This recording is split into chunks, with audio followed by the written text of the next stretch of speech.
A chicken's central nervous system is very different from us humans. Some basic bodily functions are controlled not by the brain itself, but by certain parts of the brain stem. So, what does this all mean? Well, the butcher chopped the chicken's head to high. Most of the time, it's just the forebrain of the chicken that comes off with its head, leaving the brainstem and the cerebellum quite intact. In fact, if the butcher also misses the jugular, not only will the chicken continue to move, it sometimes can still breathe. Of course, it eventually starves to death, but there is one special case that a chicken survived 18 whole months without its head. Number 7. The octopus. I'm pretty sure that you've seen videos online where an octopus, after being chopped up, continues to move. In fact, in certain Asian countries, eating fresh octopus is a deadly delicacy. It's not really the octopus that survives after being chopped up, but rather 8 wily arms that continue to move about. And it's these 8 arms that usually get stuck in someone's throat, resulting into a very bad day. The reason why octopus's arms maintain mobility even after being chopped off is quite fascinating. It's because their central nervous system is quite unique. You see, most of an octopus's nerve cells, 2 out of 3 of them in fact, can be found not in the brain where you would expect them to be, but rather in its tentacles. And these arms can continue reacting to stimuli even if they are no longer connected to the main brain. In fact, they remain responsive even after the octopus has been long dead and the arm severed. Researchers in St. George University in London conducted extensive experiments on this phenomenon. After the animals were euthanized, their arms were removed and kept in chilled seawater for up to an hour until they were ready for experimentation. Some arms were suspended vertically, and others were laid out horizontally. They then pinched them. The suspended arms recoiled from the unpleasant stimulus by shortening and curling in a corkscrew shape within 1 second.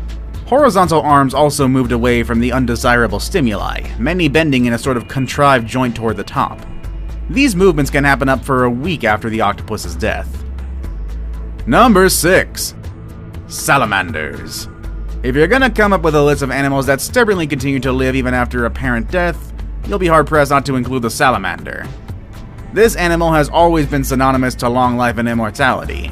It's even revered by people who believe in magic, believing that the amazing regenerative powers of this animal can be considered paranormal. Salamanders have the uncanny ability to regenerate any part of its body that has been chopped off. More amazingly, these regrown parts actually function the same as, or in some cases, even better than the original parts. This is mainly because of a special protein found in salamanders, which facilitates the replication of cells. This protein can also be found in humans, but in smaller quantities, and they help us heal from our wounds. So does this mean that we can soon regenerate severed limbs? Well, we're not quite there yet. But scientists are continuing to study salamanders and how their unique ability can benefit humans in the future. Number 5. Frogs. It has been discovered that frogs continue to move around even when they're brain dead, or to put it more accurately, with its brain missing. This experiment was brought about when scientists discovered reports of various headless animals continuing to move about. That's very impressive on its own, but let's face it, there's only so much any creature without a head can do. So what happens if you leave the frog's head intact, but take out its brain, you ask? Well, thanks to the let's chop out its brain and see what the hell happens approach to science taken by 19th century neurologist David Ferrier, we can tell you. A headed but brainless frog actually behaves very similarly to a frog with its gray matter perfectly intact. If you turn it upside down, it will right itself. If you pinch its feet, it will hop away. If you put it in water, it will swim to the side and climb out. And perhaps most disturbing of all, it'll even croak contentedly if you stroke its back. The factor that results in frogs' zombie-like tendencies is the power of the reflex reaction, which fires the necessary electrical impulses that cause a muscle to expand or contract. Number 4. Flies. You've probably seen David Blaine resurrect dead flies just by touching them, and no, this is not because the magician really has supernatural powers. Flies can survive freezing temperatures and go into some kind of suspended animation. What you really see David doing is thawing the frozen fly using his own body heat. When the insect fully thaws, the fly then flies away. But this amazing ability to survive freezing temperatures is not why the humble fly makes it to this list. Female flies will live for several days after they have been decapitated. Such beheaded females assume an upright stance comparable to that of a normal fly, and can do and engage in complex actions such as preening, flying, and under duress, walking. Even more amazingly, males will court decapitated females. That's right, chop off a female fly's head and not much changes, really. If anything, it serves to make the fly's behavior more human-like. The males still want to have sex with her, while she in turn treats their sexual advances as noxious foreign stimuli. Number 3.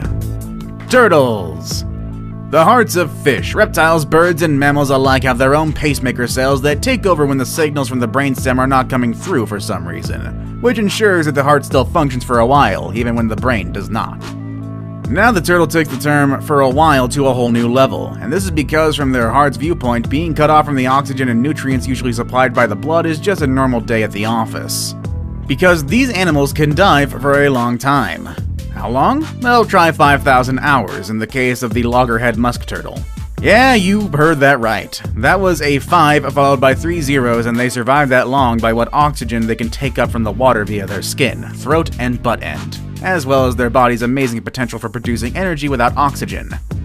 Their hearts have their own fuel stash, and they just won't give up until every last fill-up of that has been used up. Now it's time for the day's best pick.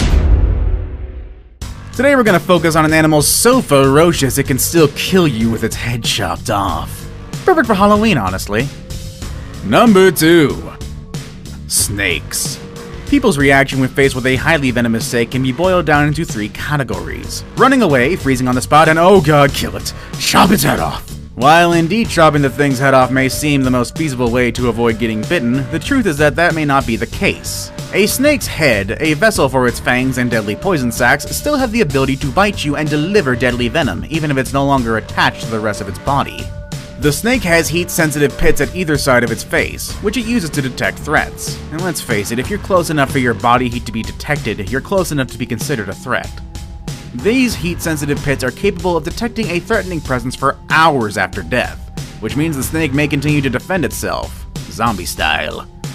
And yes, this even applies if the body is no longer attached.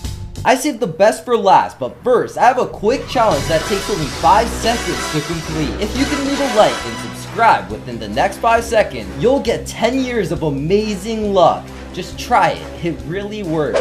Number 1. Flatworms. Are you familiar with the old wives' tale about how earthworms reproduce? It states that if you cut an earthworm in half, 2 earthworms will form from the severed halves. Of course, this has since been proven to be completely hokum. However, substitute the earthworm with a flatworm, and then this old wives' tale suddenly becomes a very true disturbing story. Flatworms, or planarians, are known as masters of regeneration. They can rebuild any part of their bodies after amputation. If one is cut in half, the head portion grows a tail, and the tail portion grows a head. Cut it into 20 pieces and 20 new worms, each an exact copy of the first, are created. This has been exploited by Nottingham University scientists who have created a colony of more than 20,000 worms. And guess what? They're all from one original, whose bodies and organs do not appear to age. They are confident a single worm which did not divide would live forever, unless it catches an infection or another illness. Which deathless animal is your favorite? Let us know in the comments section down below. Want more videos that would probably still exist until the end of time? Click on any of the videos you see on the screen.